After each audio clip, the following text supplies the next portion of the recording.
Para maulwi meyakini bahwa di dalam Al-Quran difirmankan bahwa setelah Rasulullah tidak akan ada nabi lagi, dan Rasulullah pun telah bersabda, La nabiyya ba'di. Lantas jika setelah itu ada seseorang yang mendakwakan kenabian baru, menurut maulwi bagaimana mungkin statusnya akan tetap muslim? Katanya seseorang yang telah mematahkan kunci khatamun nubuwat dan seseorang yang telah mendakwakan diri terkeluar dari penghambaan kepada Rasulullah, statusnya adalah kafir, begitu juga para pengikutnya. Satu hal lagi yang para maulwi tidak beritahukan, akan saya sampaikan di sini, sehingga tuduhan kafir pun akan berbalik kepada mereka, yakni para maulwi sendiri meyakini bahwa Nabi Isa Al-Masih akan datang, dan Imam Mahdi juga akan datang.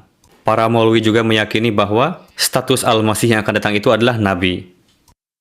Jadi hanya identitas saja yang berbeda, karena akidah mereka dan kami tidak ada bedanya. Seluruh ulama non-Ahmadi mengakui bahwa, silahkan Anda tanyakan sendiri, apakah Isa Al-Masih yang akan turun itu akan berpangkat Nabi? Mereka akan menjawab, iya. Apakah Imam Mahdi diangkat oleh Tuhan? Mereka akan menjawab, iya. Silahkan tanyakan lagi kepada mereka, jika ada orang yang mengingkari Imam Mahdi, apakah akan tetap sebagai Muslim? Mereka akan jawab, tentu tidak. Mereka sendiri meyakini seperti itu, namun anehnya jika orang Ahmadiyah mengatakan demikian, malah disebut kafir. Kalau begitu, mereka pun sama kafirnya. Jika diibaratkan memakan racun, kita semua telah memakan racun. Berarti yang bunuh diri semuanya. Namun, kami selamat dalam hal ini, karena pandangan mereka, amalan mereka, mendustakan mereka sendiri. Untuk itu sebetulnya yang non-muslim mereka, bukanlah kami.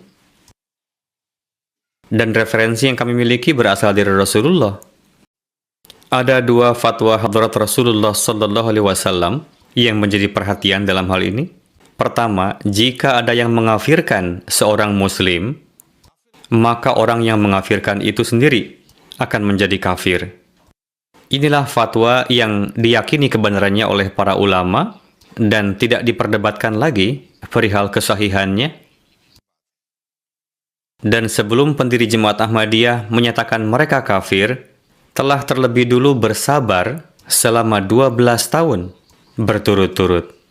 Bahkan beliau juga mengingatkan mereka akan hadis tersebut. Pendiri Jemaat Ahmadiyah mengatakan, saya tidak ingin mengafirkan orang yang mengucapkan 2 kalimat syahadat. Sekalipun seseorang mengingkari pendakwaan saya, namun hati saya tidak mampu untuk menyatakan kafir kepada orang yang mengucapkan kalimat syahadat. Namun saya sampaikan hadis ini kepada Anda, dan jika Anda tidak berhenti dari mengkafirkan orang lain, maka saya tidak bisa memberikan fatwa yang bertentangan dengan fatwa Rasulullah SAW. Setelah pendiri Jemaat Ahmadiyah bersabar selama 12 tahun dan mendengarkan cacian, disebut Dajjal dan lain-lain, baru pendiri Jemaat Ahmadiyah menyampaikan fatwa tersebut.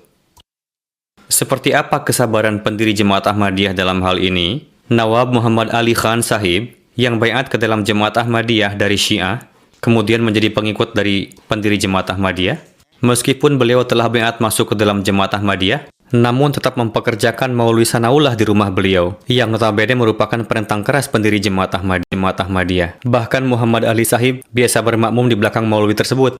Pendiri Jemaat Ahmadiyah tidak hanya menasihatkan para pengikutnya untuk bersabar ketika dikafirkan, bahkan beliau sendiri memberikan contoh. Jika saat ini ada keturunan Maulwi Sanaullah yang masih hidup, silahkan tanyakan bahwa Maulwi Sanaullah pernah bekerja di rumah uwak kami, tidak hanya mengajarkan keilmuan pada anak-anak dalam keluarga beliau, bahkan menjadi imam sholat juga.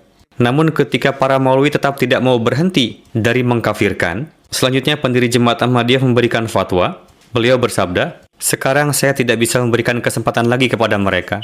Untuk itu jika kalian memfatwakan saya kafir, maka sesuai dengan fatwa Rasulullah, kalian sendiri yang akan menjadi kafir. Inilah satu jawaban dari kami. Namun ada lagi satu dalil yang qat'i yang akan saya sampaikan kepada Anda, yang akan membuat Anda terheran-heran, yakni tidak ada cara lain bagi para maulwi untuk mengakui bahwa mereka sendiri adalah pendusta. Ada satu hadis yang senantiasa memberitahukan umat, bahkan hingga hari ini, bahwa Rasulullah SAW pernah bersabda, akan tiba masanya ketika umatku seperti halnya Yahudi akan terbagi ke dalam 72 firqah. Ini adalah hadis yang digunakan oleh pendiri Wahabi, yakni Maulwi Abdul Wahab Sahib, sebagai tanda untuk membuktikan kebenaran dirinya. Maulwi Abdul Wahab Sahib mengatakan bahwa Rasulullah bersabda, akan terpecah menjadi 72 firqah dan kesemuanya akan masuk neraka. Kecuali satu, yakni jamaah yang ke-73.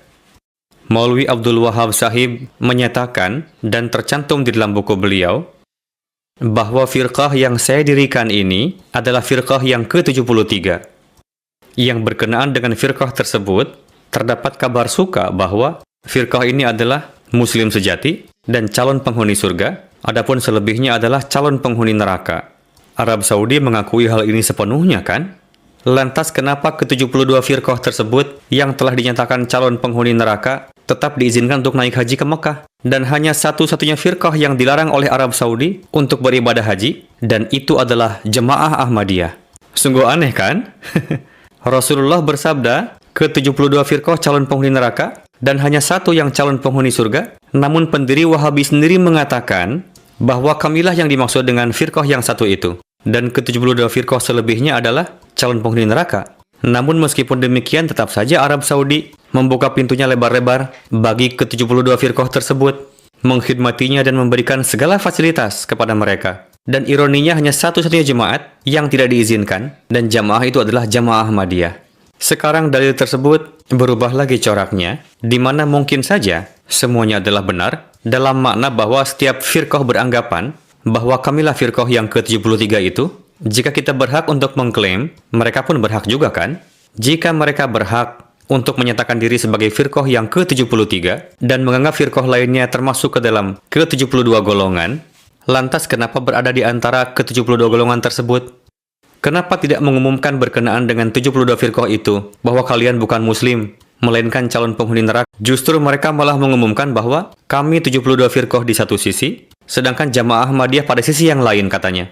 Namun ketika menyatakan dirinya benar, mengatakan bahwa kami adalah firqah yang ke-73, katanya. Saya ilustrasikan seperti ini, jika satu hotel memiliki 72 kamar, dan ke-72 kamar tersebut kebakaran, apakah orang yang berada pada kamar yang ke-73 akan tetap duduk di dalamnya, bergabung dengan yang kebakaran? Setiap orang akan berusaha keluar darinya, kan? Rasulullah pun berbicara dalam konteks yang sama. Jika ke-72 firqah terkena api, yakni tersesat, namun mereka malah dengan bangga mengatakan bahwa kamilah yang 72 itu.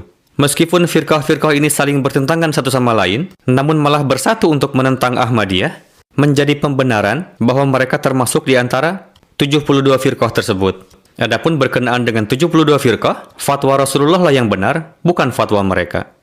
Saya berharap Anda akan dapat memahami hal ini, kenapa mereka menyatakan kami, para Ahmadi, sebagai non-muslim. Di dalamnya terdapat bukti kedustaan mereka. Kenapa di antara sesama mereka tidak saling menon-muslimkan? Ketika Wahabi menyatakan diri sebagai firqah yang ke-73, adapun selebihnya dinyatakan sebagai calon penghuni neraka oleh Rasulullah, kenapa Wahabi tidak berani untuk menyuarakan hal itu? Karena tidak ada tujuan lain selain dari politik, bukan atas dasar ketakwaan. Coba Anda perhatikan fatwa yang dilontarkan oleh Sunni kepada Syiah. Balasan dari Syiah pun sangat keras, namun mereka tetap diizinkan untuk naik haji. Firqah Wahabi bangkit dengan mengatasnamakan penegakan tauhid, sehingga mereka banyak meratakan kuburan-kuburan yang dihormati. Segala simbol-simbol penghormatan telah dihilangkan. Namun orang-orang dari firqah Brelwi yang biasa bersujud di kuburan orang-orang suci diizinkan datang untuk beribadah haji dalam jumlah ratusan ribu orang. Mereka biasa mengikatkan kain-kain kecil di pohon-pohon atas nama seseorang yang disucikan. Mereka meyakini bahwa saya telah meminta anak laki-laki kepada waliullah ini dan beliau mengabulkan, katanya. Dan meyakini bahwa penyakit itu telah sembuh berkatnya. Banyak sekali kain-kain berwarna biru dan kuning yang mereka ikatkan di pohon-pohon yang dikultuskan. Justru Arab mengizinkan orang-orang yang musyrik seperti itu untuk datang beribadah haji. Mereka tidak memperdulikannya. Alhasil tidak ada hal lain di balik itu selain dari politik. Jadi status fatwa mereka pun sama saja dengan perilaku mereka.